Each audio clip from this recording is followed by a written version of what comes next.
A provocative move by North Korea's 38-year-old dictator, causing enough of a security concern in the U.S. to halt air traffic. The FAA ordering a ground stop for some pilots along America's west coast.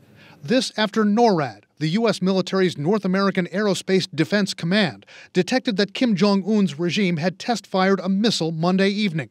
Some pilots were instructed to land, others prevented from taking off, like at Burbank Airport in California.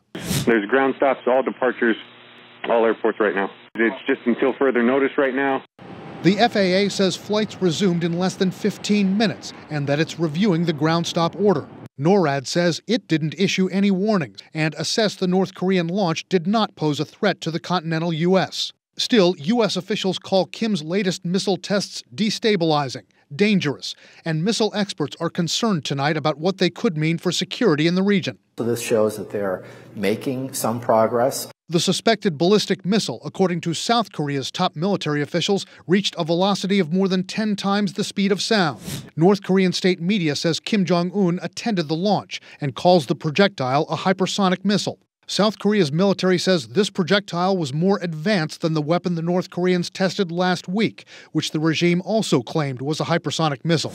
If that's true, North Korea may have now tested hypersonic missiles 3 times in recent months. These missiles, if they're equipped with nuclear weapons, they can reach Seoul in less than a minute.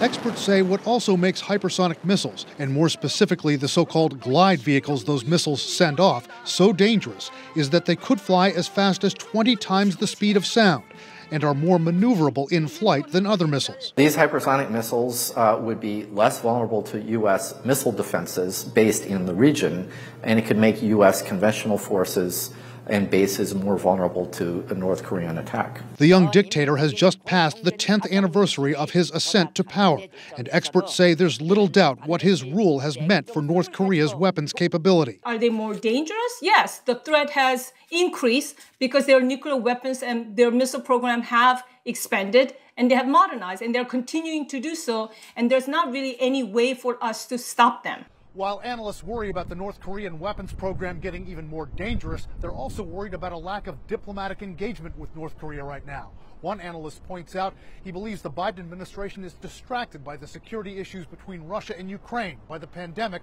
and other issues. It takes a lot of diplomatic energy to engage North Korea on weapons, this analyst says, and he says the U.S. doesn't seem to have that right now.